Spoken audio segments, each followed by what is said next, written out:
Hello, YouTube. It's Absolute Zero, Defender of the Universe, and I'm coming to you again with a classic hip hop review. Here with me today is a very special guest, Dynasty Music Entertainment's very own Black Tarzan. Black Tarzan, how you feeling today? Feeling pretty good. Thank you for having me, good sir.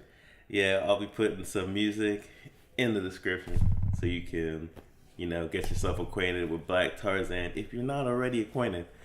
But what we came here to talk about today is the third studio album from Kanye West, Graduation. This follows up Late Registration and College Dropout, which were kind of Kanye West breakout albums where he was considered to be an underdog.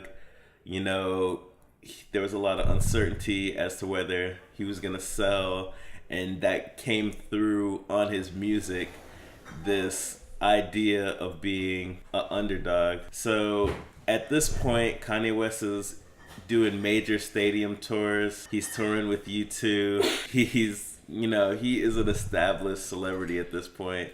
So this album is a departure from the last two albums because whereas before he was an underdog, now he's, at the top of the game, as you might say. Yeah. So, it's definitely a change of sound for him.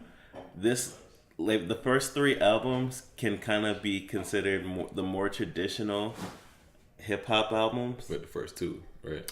I think the first three, this one gets lumped in with those. True. And this is kind of like the transition point where he's transitioning to more experimental, more new sounds, for Kanye West and for hip hop. Yeah. So, this came out in 2007.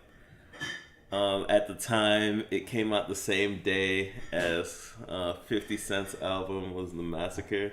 Yep. And they had a whole big publicized charade where Kanye West, believe it or not, was the underdog in the scenario versus 50 Cent being the established big industry nigga, I guess you could say. And 50 Cent was so confident that he would sell more than Kanye West on the first day and the first week, I guess it was based on. I have no idea. I don't know. I think it was supposed to be first week sales, and 50 was like, you know what? If you beat me, if you sell more than me, I will retire. Which he did not honor that because Kanye did sell more than him because Kanye was more of a fan favorite at the time, even though, I don't know, 50 was just too cocky, and we actually believed in Kanye's music was the thing. But 50 might as well should have retired because after that CD, after the massacre, he massacred his career because he became completely irrelevant for hip hop and rap music.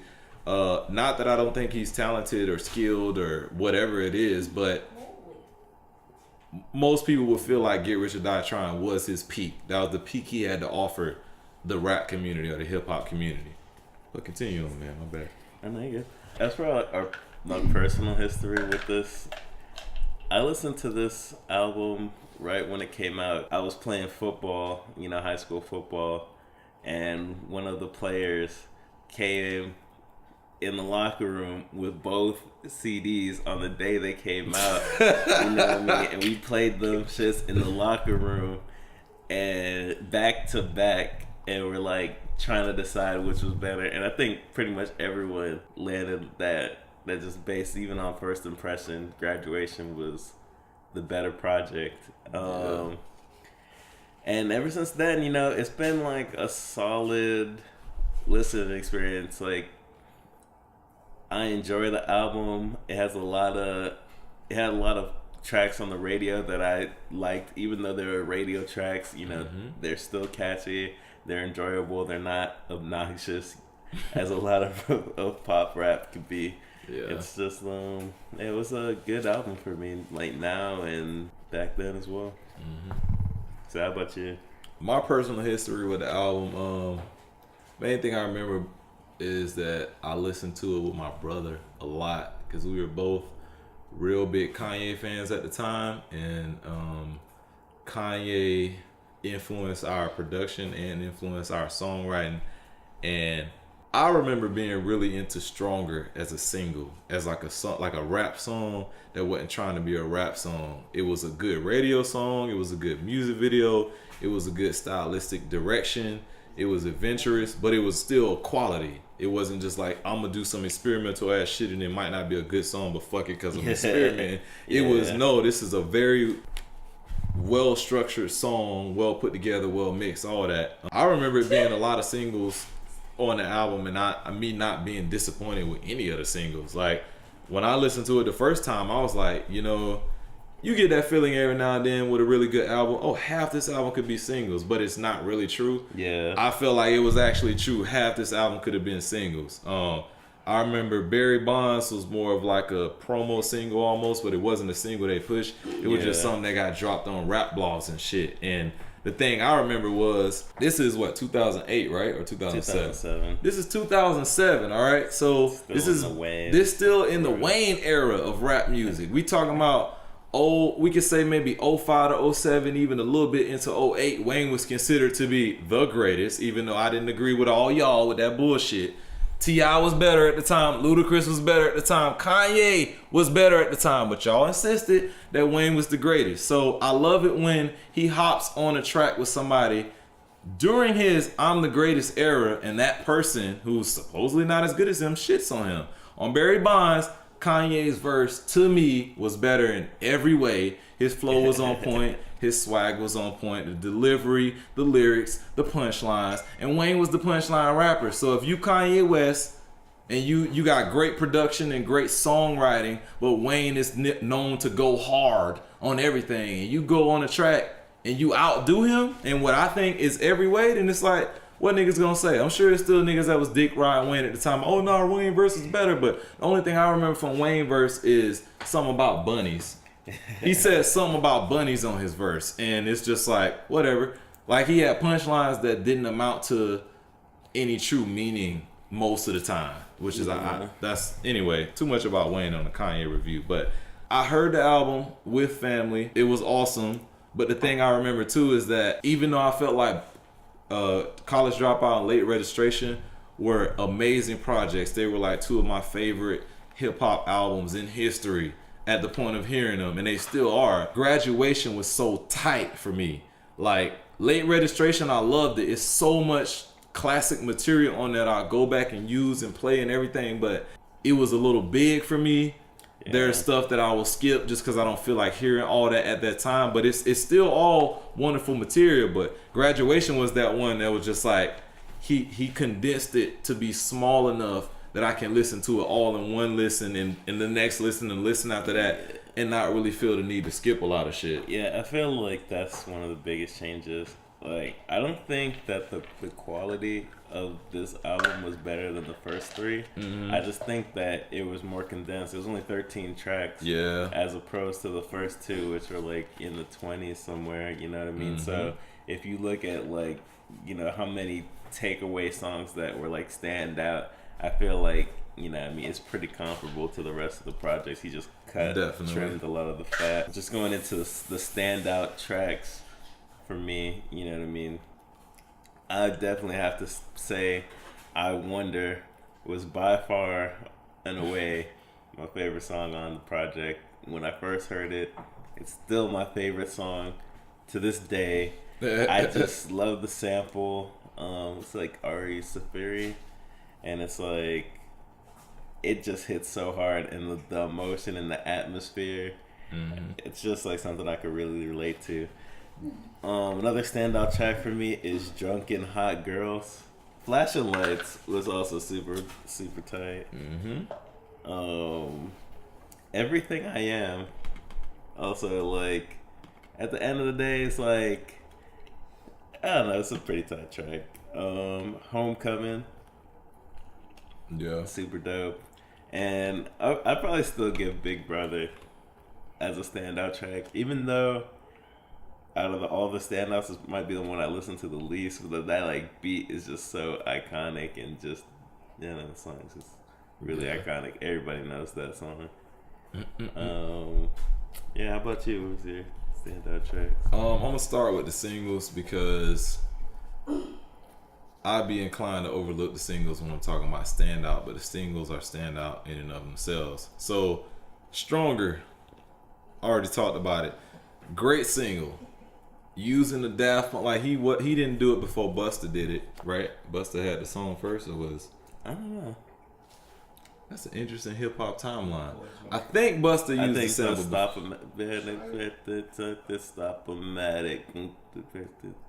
But I guess the thing about Stronger as opposed to the Busta song is that Stronger was made for pop radio. I mean, shit, it could be made for electronic radio. Like it crosses over so much. Like if you truly like hip hop, you might not like electronic music. I don't know. I cross over into all of them, but you can't deny how good of a hip hop song this is, though. Like, Kanye, it has the pop feel to it. It has the electronic feel to it. It can be EDM and be rap at the same time and not be disingenuous to either side. So I really like that. Good Life. A lot of people don't like T-Pain, but that was a really good song. I didn't have no problems with that song. I felt where he was coming from. Like, who doesn't want that type of life? To buy what you want, go where you want, when you want, and be making good music like this that you actually enjoy. Can't tell me nothing. I remember when I first heard that song, I was wondering. I figured it was a Jeezy sample, but I was almost wondering, did he bring Jeezy in the studio to like co-sign this song being a good song? Yeah. Like I wondered, because it came off so clean. Like it's funny. I never thought of anybody sampling Jeezy until he did it. But he did it in a way that I don't think if a trap producer sampled Jeezy, it wouldn't sound like that. It'd be like a rehash of a Jeezy song. This is Kanye bringing Jeezy into his sound and Kanye trying to be trap at the same time, and it worked out very nicely. I think. Oh yeah, Big Brother definitely, or no, excuse me, not Big Brother. Homecoming ended up being a single. Good choice. They filmed Chicago for it. I feel like. So, are you saying that all the singles are standout tracks on the album? They're not the standout tracks really, but the singles are also good that I have to mention them anyway. Like Homecoming was a later single, but I mean that's like, who the fuck was doing songs with the lead singer of Coldplay? Who the fuck? Kanye was. And is it a good song? Would the Coldplay fans like it and the Kanye fans like it? I feel like that would be the case because it's a clean song. Flashing Lights I think was probably the very last single, which Flashing Lights would be the song on here out of all of them. Flashing Lights or Champion, I would probably be like, this song should be a single, and it'd be the type of song that would never become a single. But Flashing Lights did become a single. He filmed that weird ass slow motion video with some model chick that was interesting, but I never really understood it. Didn't try to, but it was still a good song. And shout out to Twerk, TWRK, for bringing that song back and making a Twerk remix of it, because I DJ that shit now. Outside of the singles though, Good Morning is like probably my favorite song to start off a hip hop CD or a rap CD that's not just like a really short song or a skit or something like that, something gimmicky. Like, I guess it is kind of gimmicky because you start off an album saying good morning, but it's a good song though. I like the vibe on the song. I like the fact that there's not a real snare on the song. It's just this other sound that fills up space. It just feels good to me. Champion, I like Good Morning and Champion and Stronger, and I like, come on man, the fucking sequence. I gotta mention that the sequencing on this album is fucking killer. That's probably why I think it's the best Kanye album in my personal opinion, but it's my favorite. Like, it's not necessarily the best. It's arguable for College Dropout or Late Registration. They're both wonderful projects, but the sequencing on this and the way he made it so that all the songs were structured in a way that you could pretty much put them on pop radio. Like, good hooks, good verses. Like, it was all, it all had a very clean feel to me. The other non-single songs that I felt like could have been like Barry Bonds is a great song. Once again, Lil Wayne got murked on a track when he was supposed to be the best at the time in the game. Whatever. Drunken Hot Girls. Mos Def. Shout out to Mos Def on that feature, nigga. Shit.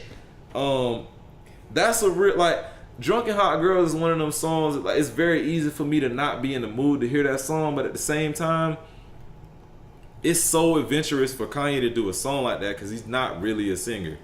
No offense, Kanye, but you're not really a singer.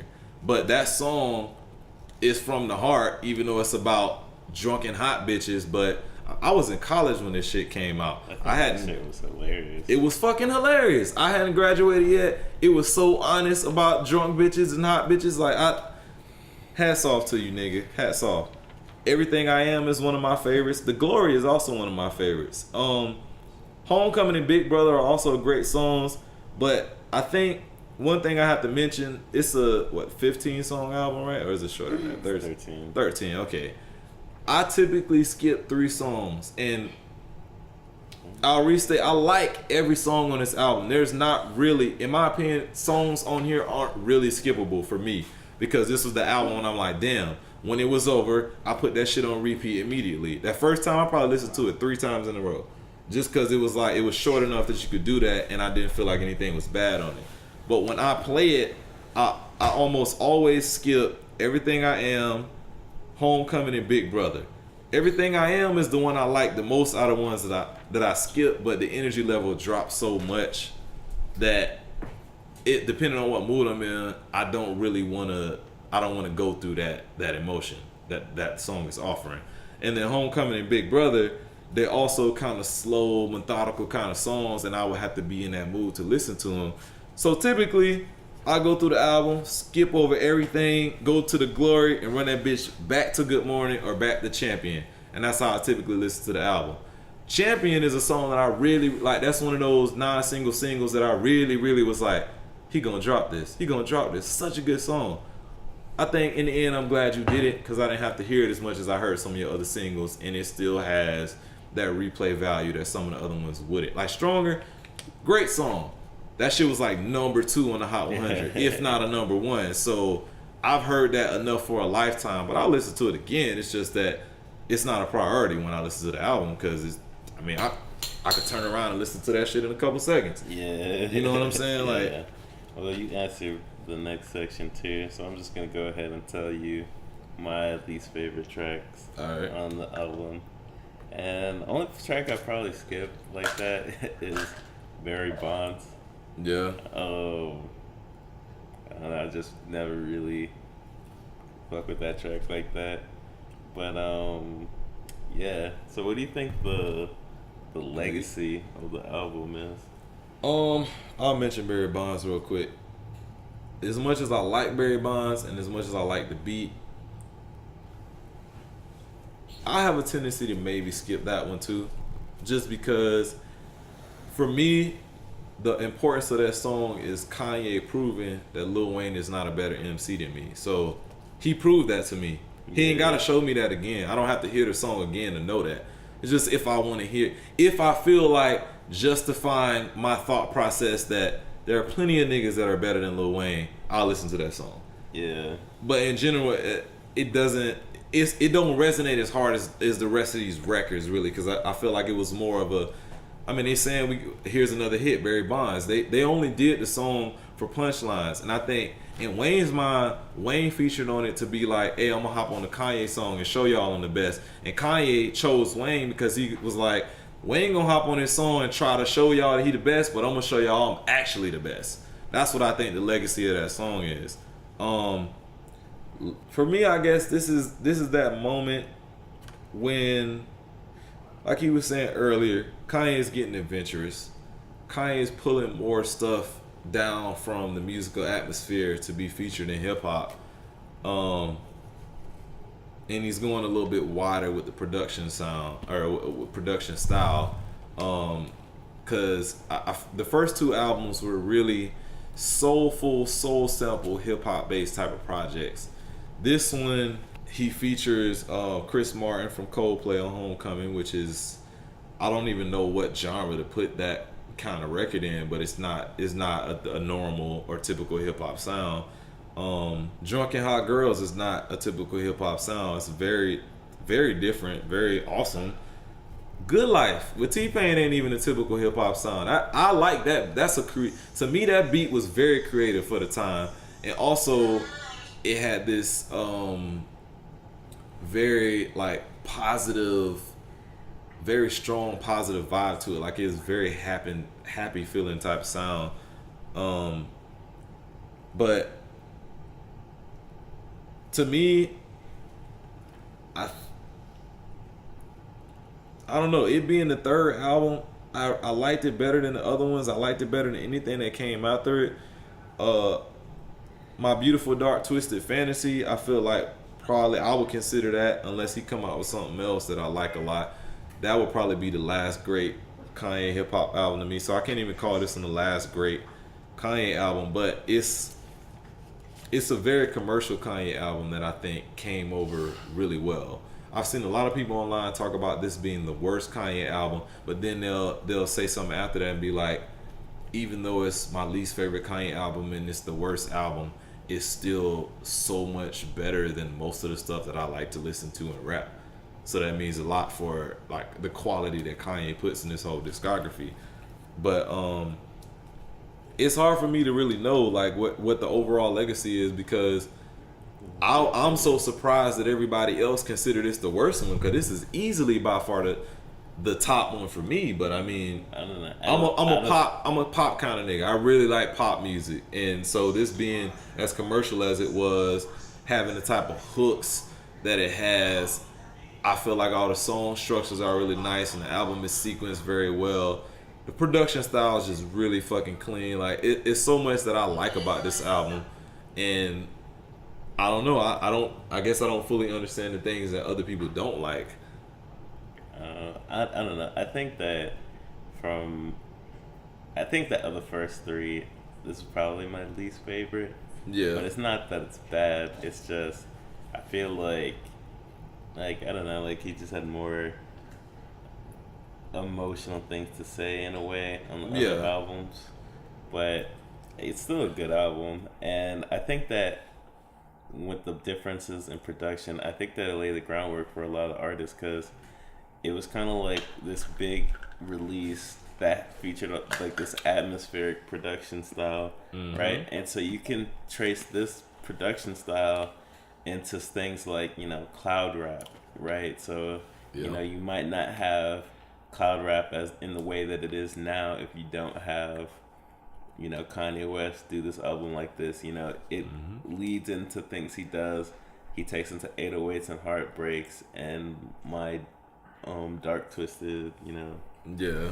You could also make the argument that this leads into artists like Big Sean, you know what I mean? Like this sound influences the type of music he releases. And Big Cudi. Sean and Kid Cudi, they influence Drake directly, right? And so then Drake, you could draw the parallels from this album and its influence to artists like that.